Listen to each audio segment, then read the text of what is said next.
talking game 2 between the Lakers and Rockets. The Lakers said they used the game 1 loss to feel out the Rockets' speed, and last night they came prepared. LeBron, 28 points, 11 boards, 9 assists.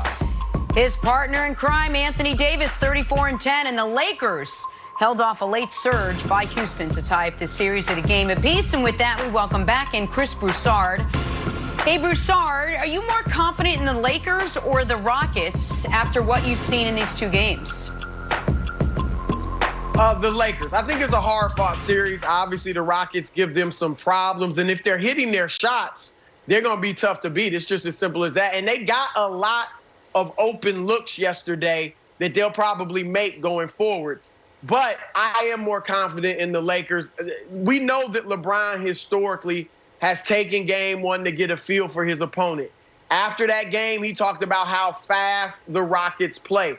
I think he adjusted to that. And yesterday, I thought he paced himself because in the third quarter, he wasn't very active. He didn't put his imprint on the third quarter. But then in the fourth quarter, he comes out and he's fantastic. So I thought he figured out, okay, this is how I have to play to pace myself, to be most effective late in the game, keep us in the game early. And I thought he was splendid. I would like to see Anthony Davis impose his will with his size a little more.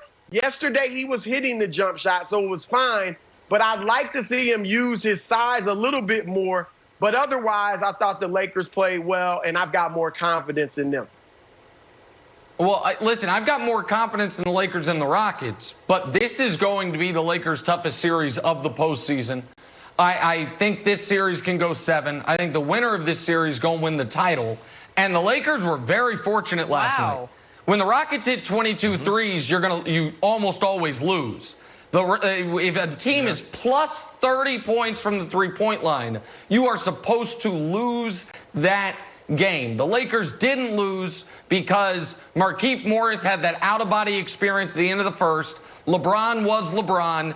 And Russ, unfortunately, for the Rockets, was bad Russ. But I do think there should be a few apologies, either written or emailed, maybe sent via singing telegram to Daryl Morey. Yes. Because when they traded away Clint Capella, what I heard was, well, the defense is obviously going to suffer. And what are you going to do against teams with size when it comes to rebounding?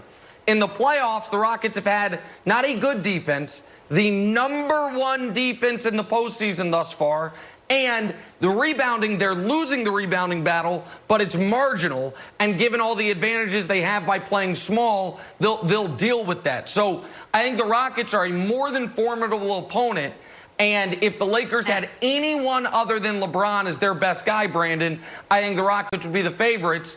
And by the way, also credit Anthony Davis, 34 and 10 shouldn't be left out from last night. But I know, Brandon, you're of the belief one of the biggest reasons the Lakers won was someone who doesn't play for them. Yeah, I'm more confident in the Lakers. I said it last week that this series would be determined by James Harden, and I was absolutely wrong. This series is going to be determined by Russell Westbrook. I don't even think this series is close, Wilds, if Russ is Russ. Like, think about this. Russ was airballing shots, penetrating, dribbling off his feet. He was even throwing balls 100 miles per hour. And it pains me to talk about another player. I think one of the hardest things to do going from player to analyst to broadcaster is to actually talk about another player, because you can easily put on film and show me dropping balls, falling at the top of my routes. But I got to call a spade a spade.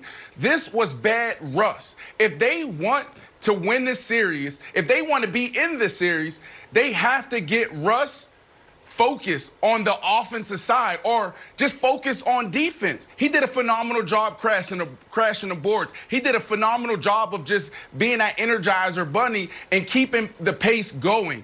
But at the end of the day, Russ cannot play like this because he's literally hurting the flow of this offense, Wilds.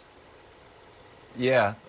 So I also am pained to criticize Russ. My son's name is Russ, and we have more pictures of Russell Westbrook in the house than my own brother. And before I talk about Russ, Nick, if you want to put out somewhere where you can get those singing telegrams for everyone to apologize to Daryl Morey. Can you note where you got yours to send to Playoff Rondo, who bailed you guys out last night? Because that was sort of the key to the entire game. So I don't know if it's like an a cappella group or just maybe one opera singer, so whatever.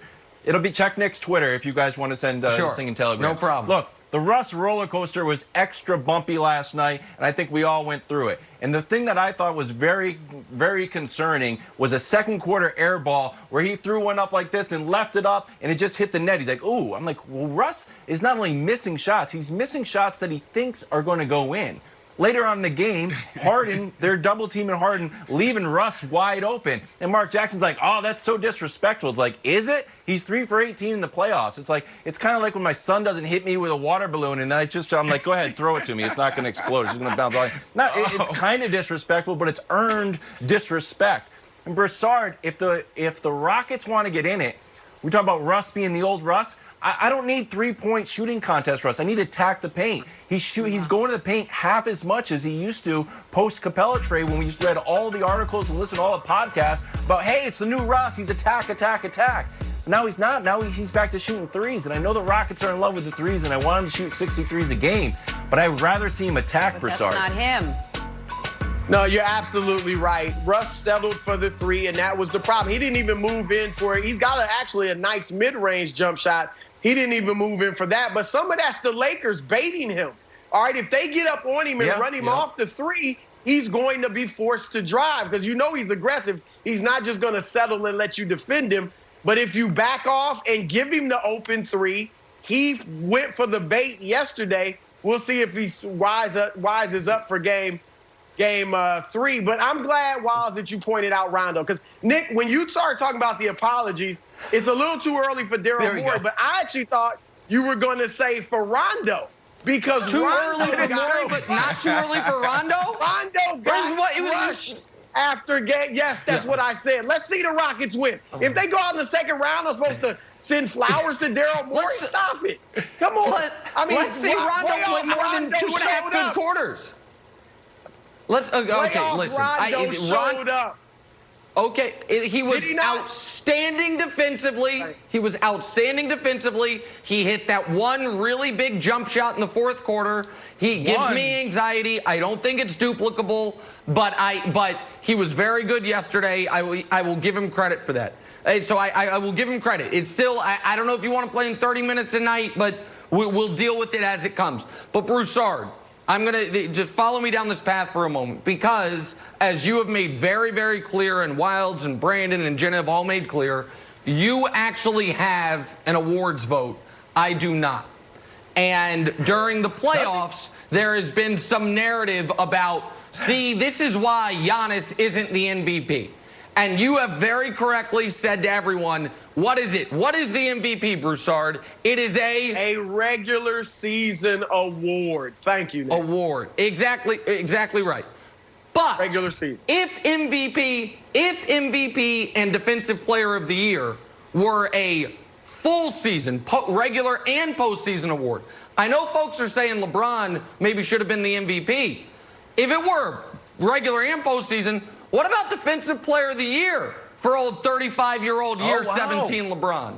What he is doing, what he did in round 1 against a Portland offense that looked absolutely indefensible, and what he is doing in this series, early in the games, guarding Harden one-on-one, and then when he switches off, they're trapping Harden, and he is just really, really hurting Russell Westbrook's feelings repeatedly. Blocking his shots. There was the two-handed block, and then there were these blocks there, Broussard, that I'm worried are going to hit one of the small children in the family.